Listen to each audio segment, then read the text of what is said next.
This film tells the story of a woman named Amy Loughren. At the time, she was working as a nurse in a hospital in New Jersey, America. Amy was called by her boss because she had been allowing patients' relatives to stay overnight in the care room, which was against hospital policy.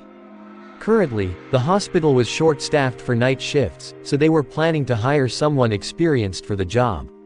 After that, Amy continued her work, caring for a critical patient named Holly. Amy had to turn Holly's body alone until she felt chest pain. She took a short break to recover, and after work, she visited her regular doctor. The doctor found that Amy had cardiomyopathy, a condition where the heart can't pump blood normally. If she kept working like this, Amy would suffer from coronary heart disease within months. The doctor advised Amy to focus on keeping her heart functioning long enough to be put on a heart transplant list and warned her of a high risk of stroke.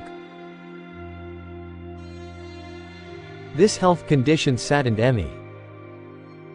Amy couldn't stop working, as she had 2 children to support. If she took a leave of absence, she wouldn't get paid, and she still didn't have health insurance. One night at work, Amy met a new male coworker named Charlie Cullen. Amy showed him around the medicine storage and introduced him to a patient named Anna, who had an allergic reaction to amoxicillin, causing her skin to peel off. Amy and Charlie quickly became friends, and Charlie happily helped Amy care for Holly, which relieved Amy's stress from her heart condition. Amy confided in Charlie about her cardiomyopathy and asked him to keep it a secret so she wouldn't lose her job. She was due to receive health insurance from the hospital in 4 months, and in the meantime, Charlie would help her care for Holly. The next day at work, Amy received news that Anna Martinez had died. Amy was confused about how this could have happened. She and Charlie handled Anna's body while her husband was on his way to the hospital. Charlie cleaned Anna's body while Amy spoke to Mr. Martinez about his wife's death. 7 weeks later, 2 detectives, Brown and Baldwin, were called by the hospital director, Linda Loughren, to conduct an internal investigation into Anna Martinez's unexplained death. Medical experts said it was a side effect of medication, but they found no intentional wrongdoing. The problem was that Anna Martinez's body had already been cremated. The detectives planned to interview all the hospital staff. At the police station, Detective Baldwin reviewed the records of the nurses and found Charlie Cullen's name. Charlie had been accused of criminal misconduct in Pennsylvania 8 years earlier. Detective Brown confirmed that Charlie had been arrested for fighting with his girlfriend, but Detective Baldwin sensed something was off. One night, Linda Loughren gathered all the staff to inform them about the police interviews. Linda would oversee the interviews. When it was Amy's turn to be interviewed, Linda stepped out of the room, and Detective Baldwin took the chance to ask Amy more freely.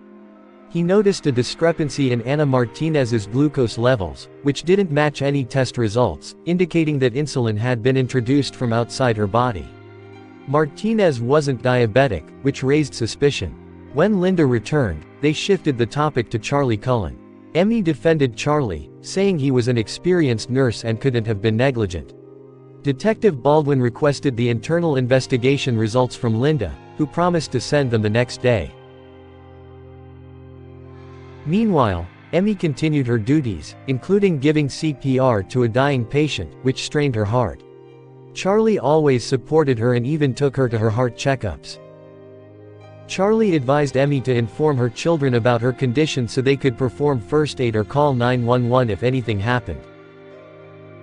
Amy told her son Alex about her heart condition, and Charlie taught him how to call 911 and other emergency procedures.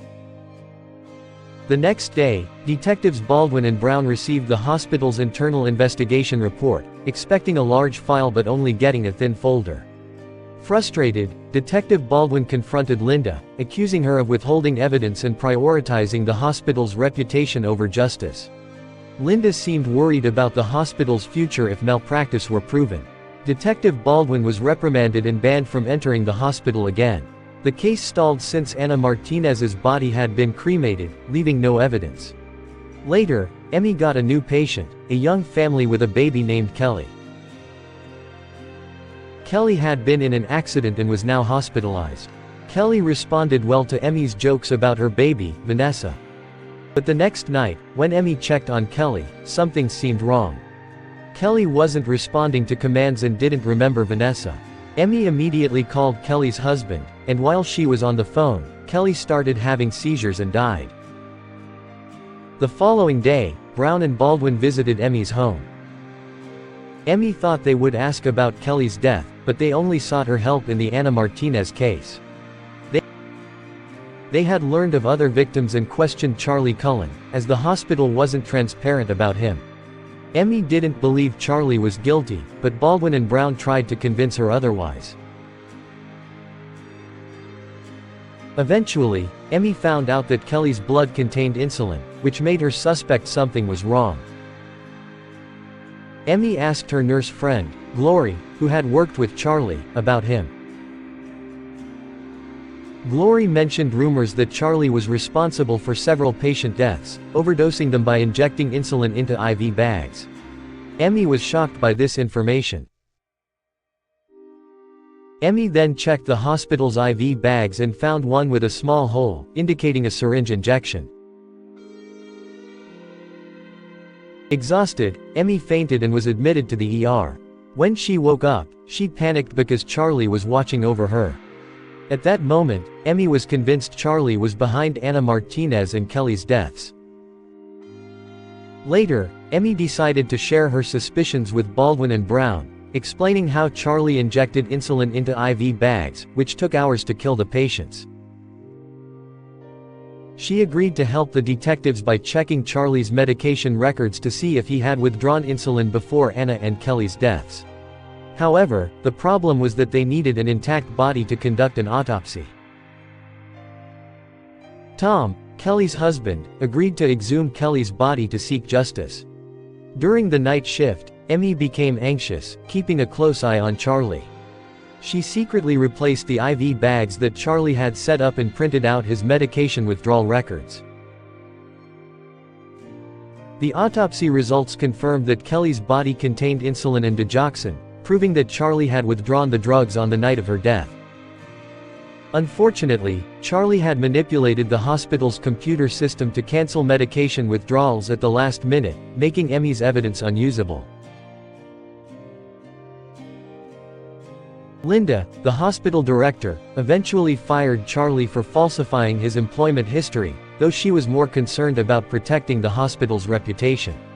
Baldwin and Brown were frustrated, knowing that Charlie would continue working at another hospital, and the cycle would repeat. Emmy went home and was shocked to find Charlie playing with her children. Emmy felt terrified, realizing she had let a serial killer into her home and near her children. Charlie, unaware of Emmy's suspicions, offered to look after her kids while she worked. Emmy declined and made excuses to keep Charlie away from her family. Later, Emmy agreed to help the detectives meet Charlie and get him to confess. They arranged to have lunch at a bar, where Emmy tried to steer the conversation toward the rumors about Charlie. At first, Charlie avoided the topic, but Emmy pressed him to talk about his past actions. Charlie, visibly emotional, said he had to leave for work. The detectives arrested Charlie on his way out and brought him in for questioning. When confronted about how many IV bags he had tampered with, Charlie refused to speak and only cried. Detective Brown shouted at him, but Charlie repeated that he couldn't talk, leaving the detectives with no new information. I can't!